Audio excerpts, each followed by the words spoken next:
Como diz o Cabo Daciolo, glória a Deus. Glória a Deus. Gostaria de compartilhar com os irmãos hoje. Vai ser colocado aí no telão só o banner. Mas eu queria conversar contigo um pouquinho sobre alguns enganos malignos. Alguns enganos malignos. E nós sabemos que algumas pessoas acham que tudo é normal na vida. E eu particularmente acredito que nós não podemos espiritualizar todas as coisas. Eu acho que que a Bíblia fala é que aquilo que é natural tem que ser resolvido de maneira natural, mas aquilo que é espiritual precisa ser resolvido espiritualmente. Então, se um problema é natural, você vai procurar todos os recursos e vai resolver o que precisar. Agora, se é um problema espiritual, obrigado, Paulo, não adianta tentar você resolver de forma natural, porque não vai dar certo. E às vezes, pela correria do dia a dia, nós começamos a achar que tudo é fruto do acaso, ou que foi azar, porque não, porque Deus quis assim, e nós ignoramos os ardis do inimigo. E o apóstolo Paulo diz que nós temos que entender que as armas da nossa luta, ela não é natural, ela é espiritual. Poderosas em Deus para destruir fortaleza, anulando nó, sofisma e toda altivez que se levante contra o conhecimento de Cristo. Então o apóstolo Paulo vai dizer também em Efésios, em tantos outros textos, que a nossa luta não é contra a carne nem contra o sangue, mas contra principados e contra potestades. Então eu quero conversar um pouquinho contigo sobre isso. Vocês lembram lá daquela história em que Jesus, antes do Gadareno, que os discípulos estão com Jesus no barco e de repente vem uma tempestade muito grande sobre o barco. Vocês lembram o que é que Jesus faz naquela situação? Ele faz o quê? Ele repreendeu a força da natureza. Tem um pastor chamado Luiz Almeida, que ele jogou no Atlético muito tempo, morenão forte, e nós convertemos mais ou menos na mesma época. Na época ele jogava lá no Atlético, e tinha um jogador lá chamado Gilson Batata, que era cristão, e levava o Luiz Almeida para a igreja, para os atletas de Cristo, perdão. E ele converteu num fogo muito grande. Hoje ele pastoreia uma igreja lá no Jaó. E uma vez ele dando testemunho, que ele disse que um cachorro veio e avançou em cima dele, Netinho. O cachorro veio para pegar, quando o cachorro chegou perto, ele falou, está amarrado em nome de Jesus. Ele disse que o cachorro caiu e saiu latindo ao contrário. Aí você fala assim, mas será, pastor? A primeira opção do diabo é entrar dentro do corpo do ser humano. E quando ele não consegue, ele vai entrar onde? No animal. Então você vai ver muitas situações igual a essa. Começou lá no Éden, quando o diabo entra na serpente. Então, eu quero compartilhar contigo alguns enganos malignos contra o ser humano. No livro de 2 Coríntios, capítulo 11, no verso 3, o apóstolo Paulo diz assim, olha, mas eu receio que assim como a serpente enganou a Eva com a sua astúcia, assim também seja corrompida a vossa mente, e você se aparte da simplicidade e purezas devidas a Cristo. Então, Paulo está dizendo, olha, eu tenho um receio no meu coração. E nós sabemos que a serpente ali é o próprio diabo que foi incorporado. Ele diz, olha, eu receio que assim como a serpente enganou a Eva com a sua astúcia, ele também te engane. Então, qual é a maneira mais comum que o diabo ataca os filhos de Deus? Enganando e mentindo. Então, não existe uma guerra entre Deus e o diabo. Não existe isso, irmãos. Por quê? Porque o diabo ele não é páreo para Deus. É a mesma coisa de você colocar uma criança de um dia de nascido para lutar contra um homem adulto. Não tem a mínima chance. Uma criança de um dia de nascido lutar com um homem adulto. Então, o diabo não tem como lutar. Ele não tem como brigar com Deus. Na realidade, C.S. Lewis diz que o diabo é o diabo de Deus, porque até para pedir, para fazer alguma coisa, ele tem que pedir autorização. Eu lembro de uma história de uma senhorinha que, crente em Cristo Jesus, e que ela ligou para uma rádio pedindo ajuda, porque ela estava passando por dificuldades financeiras. E um satanista escutou aquilo e chamou o funcionário dele e disse: olha, vai lá no supermercado e pega essa van e enche, compra tudo o que há de bom e de melhor lá no supermercado. E você vai entregar na casa dessa senhora. E na hora que ela perguntar quem foi que mandou, aí você vai dizer para ela: foi o diabo que mandou. Porque ela não diz que é crente, cadê o Deus dela? E o cara foi lá e comprou de tudo, comprou iogurte, comprou tudo. Aí levou aquela compra para a velhinha, para a senhorinha lá, irmã em Cristo Jesus, e entregou tudinho, e o cara já ia saindo e a mulher não perguntava, e ele ficou preocupado, ele falou assim: mas isso é possível que ela não vai perguntar? Aí na hora que ela agradeceu, na hora que ele ia saindo, ele olhou para ela e falou assim: a senhora não vai perguntar quem foi que mandou? Ela olhou para ele e falou assim: vou não, meu filho, porque quando Deus manda, até o diabo obedece. Quando Deus manda, até o diabo obedece. Então, escute, a luta que existe, a guerra que existe, é entre a verdade e a mentira. Não é entre Deus e o diabo, é entre a verdade e a mentira. É por isso que Jesus diz: conhecereis o quê? A verdade, e a verdade vos libertará. O inimigo, ele só tem acesso à nossa vida, presta atenção, toda a autoridade que o diabo tinha sobre a vida de um crente foi tirada no Calvário. A Bíblia diz em Colossenses que o Senhor despojou todo o principado e toda a potestade, e os expôs publicamente ao desprezo e triunfou sobre eles na cruz. A Bíblia diz que o Senhor tirou a autoridade do diabo e colocou todas as coisas debaixo de seus pés, e para ser o cabeça sobre todas as coisas, ele constituiu e estabeleceu a autoridade para a igreja. Então, a autoridade que o inimigo tem sobre a vida de uma pessoa é somente o espaço que a pessoa dá para ele.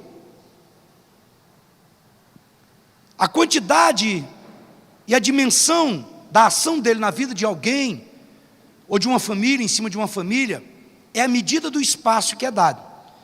É por isso que Paulo diz: não deis o quê? Não deis lugar ao diabo. A Bíblia diz que ele anda ao nosso derredor, buscando quem possa tragar, bramando como leão. Então ele fica rodando, e ele só vai atacar se eu der o espaço. Por quê? Porque ele entra com a mentira. E como é que nós vencemos ele? Com a verdade da palavra. Com a verdade da palavra. Qual é a maneira mais comum que ele ataca os filhos de Deus? É exatamente enganando e mentindo. No Evangelho de João, no capítulo 8, no verso 44, a Bíblia diz: porque o diabo é mentiroso e é o quê? E é o pai da mentira. Então ele trabalha com a mentira. Então a guerra que existe é entre a verdade e a mentira. Então, nós sabemos que os espíritos malignos, que o diabo, ele é um espírito. E como é que ele engana as pessoas? É soprando no ouvido delas, é trazendo sugestionamento na mente da pessoa, e ela vai permitir que aquilo desça para o coração dela.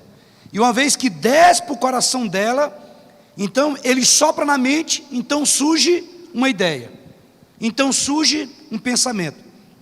Ele não fala como se estivesse falando, como se estivesse conversando com uma pessoa. Ele sempre sopra a conversa na primeira pessoa. Como? Ele joga na cabeça da pessoa, a pessoa diz assim: olha, eu não consigo. Aí está diante de uma situação, a pessoa fala: não tem jeito, eu estou com medo. O diabo não sopra no ouvido e fala assim: ó, você está com medo. Não, não, não, não. Ele sopra a ideia e sugestiona, dizendo assim: olha, eu estou com medo. E a pessoa começa a dizer: eu estou com medo, eu vou me matar, eu vou cometer um suicídio, eu vou separar, eu vou quebrar, eu vou fazer isso, eu vou embora, eu vou fugir. Sempre é na primeira pessoa. Aí a pessoa acha que está conversando com ela mesma, mas na realidade ela aceitou um sugestionamento das trevas para ela. Então ele fala como se estivesse conversando com você. Então eu quero compartilhar alguns enganos malignos. E isso é para que a gente possa entender, às vezes, algumas coisas que acontecem conosco, acontecem no meio da igreja, acontecem na sociedade em termos gerais. Primeira coisa, primeiro engano maligno. O diabo, ele quer fazer você acreditar que você não tem tempo. Que você não tem tempo. E eu escutei uma frase que eu achei muito bonita e decorei quando eu estava ainda lá fazendo o segundo grau. Que falta de tempo é desculpa dos que perdem tempo por falta de método. Então, o diabo ele vai dizer para mim e para você, olha, você não tem tempo. Agora, você não tem tempo para as coisas de Deus. Ele não diz que eu não tenho tempo para trabalhar. Ele não diz que eu não tenho tempo para me divertir. Ele não vai dizer que eu não tenho tempo para ir passear. Ele não vai dizer que eu não tenho tempo para mim descansar. O que ele vai dizer é que nós estamos muito ocupados para Deus e para as coisas de Deus. Então, eu lembro de um acontecimento que teve com uma das minhas filhas. E eu tinha ido buscá-la no colégio e estava chegando em casa já tarde, tinha que só chegar, tomar um banho e voltar para o culto. E ela foi e disse para mim, não, eu não vou no culto não, porque eu estou cansada. Eu falei, você vai. Você vai porque eu faço essa correria o dia todinho com você, para a noite você estar disponível para ir adorar o Senhor. E ela disse, mas eu estou cansada. Eu falei, vamos fazer o seguinte, a partir de amanhã, você vai de ônibus à escola. Você vai acordar às 5 horas da manhã e vai pegar os 3 ônibus que tem que pegar. Você pega mais 3 para vir almoçar, depois pega mais 3 para ir de novo e pega mais 3 para voltar. Aí à noite você pode ficar em casa. À noite você vai ficar em casa e eu vou entender que você está cansado e você não precisa ir comigo. Mas toda essa articulação que eu faço é para você ter tempo, para você ir ter um encontro com o Senhor, para você se relacionar com o Senhor.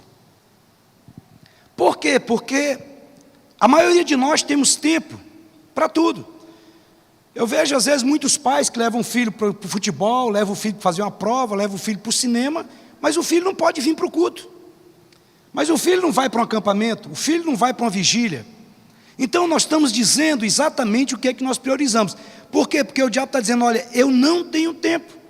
Tem um texto que está em Mateus 16, 26, que diz assim, olha, pois que aproveitará o homem se ganhar o mundo inteiro e perder a sua alma?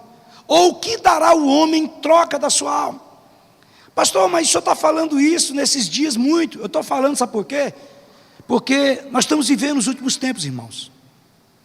E o que a Bíblia diz é que o próprio Jesus disse que por se multiplicar a iniquidade, o amor de quase todos, de muitos, esfriaria. É um coração frio para as coisas de Deus. Um coração que, olha, eu tenho uma preocupação muito grande porque quando eu converti porque eu entendia que eu era pecador. E eu aceitei a Jesus mais ou menos umas 30 vezes. Toda vez que o pastor fazia apelo, eu aceitava e ia chorando. Até que um dia eu acho que ele ficou com dó de mim e falou assim, não, Torres, não precisa mais não, você já aceitou Jesus. Eu reconheci minha condição de pecador. Agora o que nós estamos vendo, irmãos, é poucas conversões e muitas adesões. O que nós estamos vendo são igrejas cheias de gente vazias, que procuram tudo menos Deus. Então, Jesus está dizendo aqui, olha, o que aproveitará o homem se ele ganhar o mundo inteiro e perder a sua alma? O que dará o homem em troca da sua alma? E eu falo isso aqui com muito temor no meu coração, irmãos. O que adianta uma cozinha limpa, uma casa bonita, se a pessoa perder a alma? O que adianta fazer musculação todo dia da semana?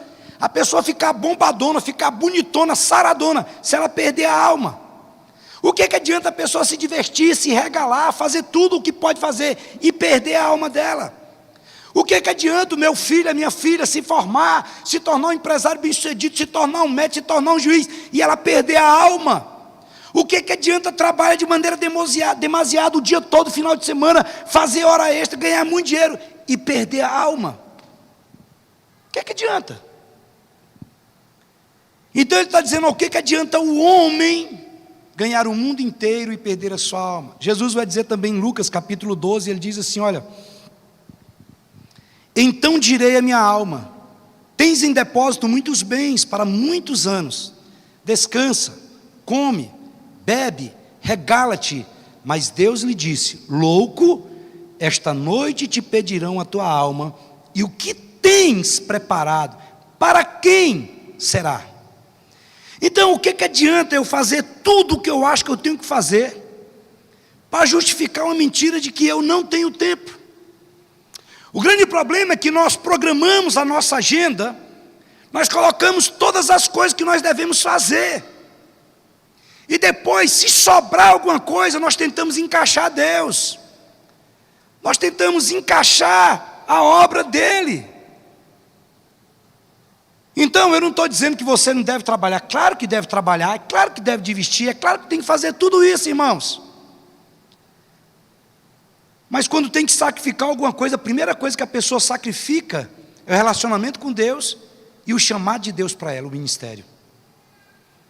Eu já vi algumas pessoas falando, não pastor, porque eu quero investir mais na minha família. Mentira! Você vai, fica na casa lá, assistindo série, assistindo Netflix, assistindo filme, no Instagram dia e noite, Facebook dia e noite, Twitter dia e noite. Então, tem um homem de Deus que diz o seguinte, olha, os últimos dias, toda essa dinâmica, sabe, todas essas invenções, o crescimento, as mídias sociais, veio só para provar que a falta de relacionamento do homem com Deus não é por falta de tempo, é por falta de prioridade. Então, a pessoa não deixa de investir nas coisas do reino por causa da família, porque está cansado. Não. É questão de prioridade. E quando eu entendo que isso aqui é um engano maligno, então eu começo a me comportar de outra forma. Porque Jesus diz em Mateus 6,33, nós temos que buscar em primeiro lugar o seu reino e a sua justiça, e todas as outras coisas nos serão acrescentadas. Então o diabo vai dizer, olha, você não tem tempo. Preste atenção. Talvez o seu tempo está muito puxado mesmo. Está muito puxado. Mas é aí que está o grande desafio. É quando você não tem tempo e você se esforça para dar além daquilo que você está podendo. Irmãos, você acha que Deus não olha isso? O apóstolo Paulo fala isso em Coríntios 15. Ele diz, olha, porque o seu trabalho no Senhor não é em vão. O tempo todo a Bíblia vai falar que os olhos do Senhor estão exatamente sobre as pessoas que quando não podem, fazem. Que quando não tem tempo, elas arrumam tempo. Que quando elas não conseguem, elas estão lá empenhadas. Então, se nós tivermos que sacrificar alguma coisa, que não seja o relacionamento com Deus, que não seja o chamado e que não seja a família. Segunda coisa, segundo engano que o diabo tenta fazer conosco, é nos fazer acreditar que nós ainda temos muito tempo pela frente. Estranho isso, não é? Primeiro ele vem aqui e fala assim, olha, você não tem tempo. Segunda coisa, ele vai dizer o seguinte, olha, fica tranquilo, você tem muito tempo pela frente. Você está com 20 anos, você tem muito tempo. Você vai ver aí pessoas jovens, muito jovens, falam assim, não, eu tenho muito tempo pela frente ainda. A ideia que eu tinha quando eu, antes de converter, ter entendimento das coisas de Deus, é que eu falava, não, quando eu estiver bem velhinho mesmo, assim, ó, aí eu vou servir a Deus já. Tipo assim, quando a laranja estiver toda chupada, tiver só o bagaço, aí eu vou dar para o Senhor. Primeiro ele faz acreditar que eu não tenho tempo. E segundo ele vai me dizer que eu tenho tempo demais. Que eu tenho todo o tempo do mundo para poder buscar. E qual que é o engano do diabo aqui? É que eu tenho todo o tempo. Eu não preciso me envolver agora. E muitas vezes ele fala isso, sabe, na nossa mente, ou às vezes fala isso pela boca dos outros.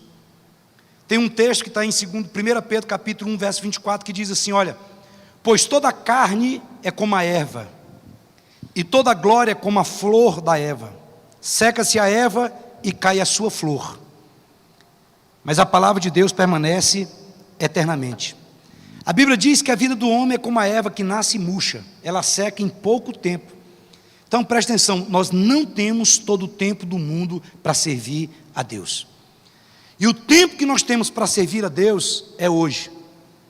Irmãos, eu já vi muitas pessoas falando que depois ia servir a Deus, e não deu tempo de voltar. Eu já vi muitas pessoas dizendo, olha, eu preciso só dar um tempo, depois eu retorno. Não retorna. Se Deus não tiver misericórdia, a pessoa não pega o ritmo novamente. Porque nós estamos falando do mundo espiritual. O mundo espiritual não é o seguinte, eu vou largar, e quando eu quiser eu pego de novo, e não, irmãos, é tribulação, é luta, para a pessoa pegar o ritmo de novo. Então ele está dizendo, olha, você tem muito tempo. E eu falo aqui para os jovens, olha, é um privilégio poder servir a Deus adolescente, é um privilégio poder servir a Deus quando ainda é jovem. Então você não está perdendo, você está sentado à mesa do rei, está comendo o melhor dessa terra. Eu louvo a Deus porque eu me converti com 18 anos de idade, irmãos. Eu louvo a Deus porque a maioria dessas bagaceiras do mundo aí, eu não tive a oportunidade, eu não experimentei pela bondade de Deus. Então é um privilégio um jovem ser criado dentro da igreja. É um privilégio, é por isso que papai e mamãe, eu te digo, olha, a única coisa que vai livrar o seu filho da bagaceira é a experiência que ele tiver com Jesus Cristo. Mas eu não estou falando de experiência de domingo, de escutar uma pregação e louvor, não. Eu estou te falando da experiência dele nascer de novo, dele ser cheio do Espírito Santo. Você pode falar para ele o que você quiser, ele pode ver, mas se ele não tiver uma experiência genuína com Deus, então ele não vai permanecer. Tiago 4,14 diz assim, olha, vós não sabeis o que sucederá amanhã, o que é a vossa vida? Sois apenas como neblina, que aparece por um instante e logo se dissipa. Você já pegou neblina quando você saiu de casa cedinho, de moto? Que de repente você fala assim, não, vou botar uma blusa de frio aqui, porque o negócio hoje vai ser loucura. Aí de repente quando dá 9 horas da manhã, meu amigo, você está suando mais do que tampa de chaleira. Sabe por quê? Porque a neblina logo se dissipa. Eu lembro no velório da minha mãe, chegou uma amiga dela perto de mim, e falando, poxa, mas a dona Esmerinda morreu, tal, pá. Irmãos, quando foi no sábado, ela indo para um banho lá pertinho, bateu o carro e ela morreu. 2 dias depois. 2 dias depois. Então o diabo está dizendo, ó, você tem tempo demais. Olha, eu estou preparando uma palavra, e eu ia ministrar essa palavra lá atrás, talvez eu ministrar domingo ou no outro. A Bíblia fala lá em Gênesis que existem 2 gerações. Existe a geração de Caim e a geração de Abel. A geração de Abel só diz que nasceu e morreu.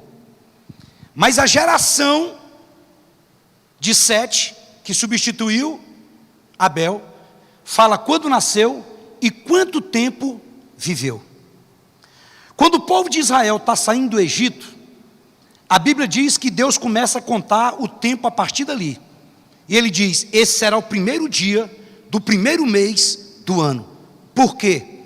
Porque quando a pessoa não recebeu Jesus como Senhor e Salvador, no mundo espiritual é como se ela não tivesse vida. É por isso que João 3 fala que tem que nascer de novo. Mas por outro lado, uma vez que a pessoa nasceu de novo, só é contabilizado no mundo espiritual o tempo que ela está em Cristo. Todo o tempo que ela está fora do propósito de Deus, fora dos caminhos do Senhor, não é contabilizado. Quando o povo de Israel se tornou escravo de todo aquele povo, da Babilônia, dos persas, de todo aquele cativeiro, a Bíblia vai falar que passou uma quantidade de tempo. Quando chega lá no livro de Atos, Lucas vai falar que naquele tempo falta 93 anos de diferença. Quando você volta para o Antigo Testamento e você vai procurar cadê os 93 anos, os 93 anos que não é contabilizado na conta do povo judeu, foi o tempo de escravidão, foi o tempo que eles viveram prisioneiro e cativo na mão dos seus inimigos. Por quê? Porque o que é contabilizar diante de Deus é o tempo que nós vivemos nele. Toda vez que nós estamos fora daquilo que é o propósito, daquilo que é o plano, daquilo que é o chamado dele, isso não é contabilizado no mundo espiritual. Então a idade espiritual de alguém não é contabilizada, o fulano converteu em 1980, então ele tem 43 anos de convertido, não. A contabilidade espiritual é feita nos momentos em que a pessoa viveu somente para Cristo, que ela viveu como vencedor. Então vós não sabeis o que sucederá amanhã, o que é a vossa vida, sois apenas como a neblina que aparece por um instante e logo se dissipa. Então é arrogância, irmãos, pensar que nós temos todo o tempo do mundo. E é engraçado que nós temos algumas fases na vida. Uma fase é achar que nós nunca iremos morrer. Outra fase é achar que a qualquer momento a gente pode morrer. Principalmente quando você vai ficando mais velho. Então eu não sei como vai ser o dia de amanhã, mas hoje eu quero amar o Senhor com toda a minha força, com todo o meu entendimento. 1 João capítulo 2, verso 17, ele diz: porque o mundo passa bem como os seus desejos, aquele porém que faz a vontade de Deus, ele o quê? Permanece eternamente. Então eu não tenho todo o tempo do mundo. Então o primeiro engano maligno é fazer você acreditar que não tem tempo. O segundo é fazer você acreditar que ainda tem muito tempo pela frente. Eu vou falar mais um pontinho. Terceiro ponto, terceiro engano do diabo, sabe qual que é?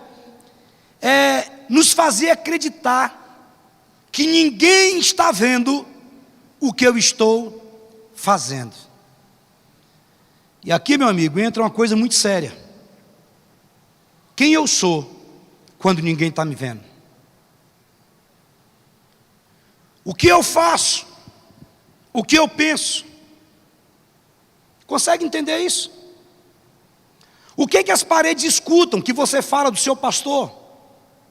Que você fala do seu líder? Pode ser até transvestido de coisa boa, pode até ser. Mas o que você fala do seu cônjuge? O que você fala do seu patrão? Como é que eu me conduzo aí no lugar que ninguém está me vendo, que ninguém me conhece? O que eu faço com o troco que me dão a mais? Como é que eu trato as pessoas que eu estou no lugar que de repente ninguém me conhece? Eu estou lá no fim do mundo. O pior engano das trevas é dizer que ninguém está vendo o que eu estou fazendo. Porque talvez o ser humano não esteja vendo, mas Deus está vendo e o inferno também está vendo. O diabo também está vendo. Então um engano, e uma das coisas que o inimigo usa muito, é isso. Hebreus capítulo 4, verso 13 diz assim, olha: e não há criatura que não seja manifesta na sua presença, pelo contrário, todas as coisas estão descobertas e patentes aos olhos daquele a quem devemos prestar conta. Irmão, isso aqui mexe comigo. O autor de Hebreus está dizendo, olha, todas as coisas estão descobertas e patentes, bem claras, aos olhos daquele a quem devemos prestar conta. Em Provérbios, no capítulo 15, do verso 11, ele diz assim, olha: o além e o abismo estão descobertos diante do Senhor, quanto mais o coração dos filhos dos homens. O grande desafio de alguém que de fato é convertido é ter um coração limpo. Jesus disse, olha, bem-aventurado o quê? Os limpos de coração, porque verão a Deus. Às vezes nós estamos pedindo para ver a Deus, nós queremos ver a glória de Deus, nós queremos ver o fogo de Deus, mas o que ele diz é bem-aventurado, mais do que feliz, aqueles que são limpos de coração, porque esse vão ver a Deus. E o que é uma pessoa limpa de coração? O que é uma água limpa? É uma água que você não vê sujeira nenhuma nela. E além de limpa, o coração também tem que ser puro. É por isso que Jesus fala que nós temos que ser como uma criança. E o que é um coração puro? É um coração sem mistura. É um coração sem mistura. Ele está dizendo, olha, o além e o abismo são descobertos diante de Deus, quanto mais o coração dos filhos dos homens. Então, mais o engano das trevas é que ninguém está vendo o que eu estou fazendo. Mas o que a palavra de Deus diz é que os olhos do Senhor estão sobre todos os lugares, irmãos. O salmista, no Salmo 139, aguenta a ponta aí, que é muito versículo, eu vou ler para você, do 1 ao 10, diz assim: Senhor, Tu me sondas e me conheces, sabes quando eu me assento e quando me levanto, de longe penetra os meus pensamentos, esquadrinha o meu andar e o meu deitar e conhece todos os meus caminhos. Ainda a palavra me não chegou à língua e Tu, Senhor, já conhece toda.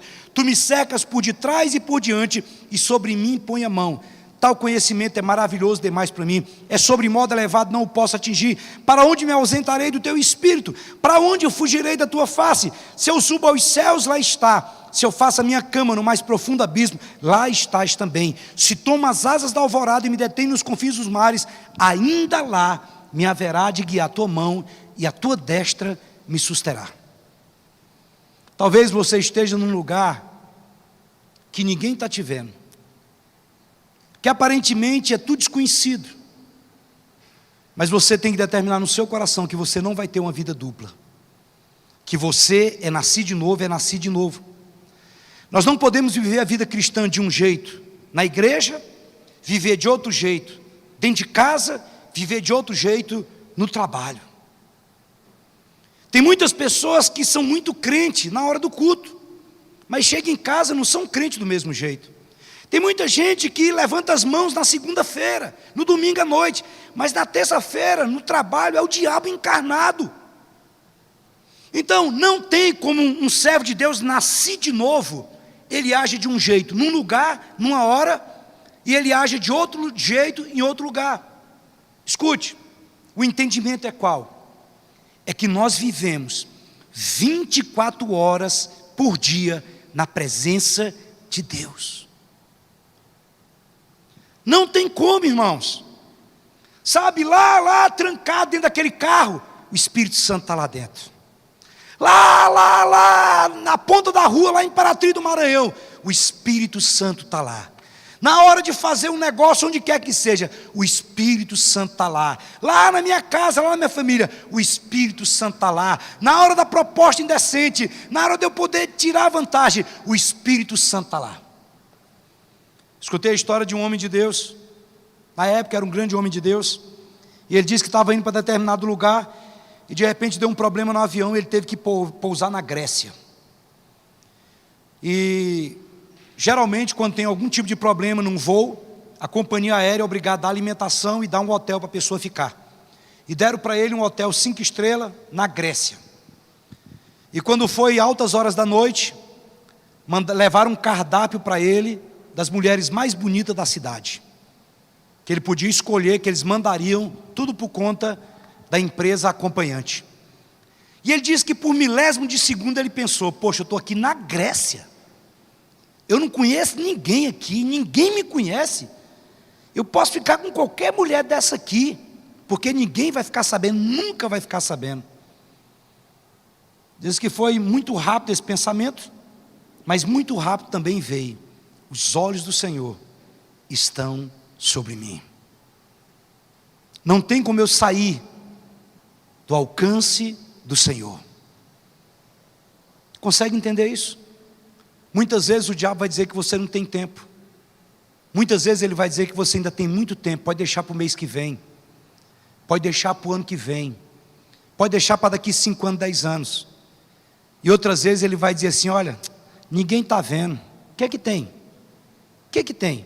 Porque o desejo maior de Satanás é que o homem não aceite a Jesus como Senhor e Salvador. Mas uma vez que o homem aceitou Jesus como Senhor e Salvador, agora o principal ataque dele é que ele não sirva a Deus como deve servir. Preste atenção: igreja não é ponto de chegada, igreja é ponto de partida.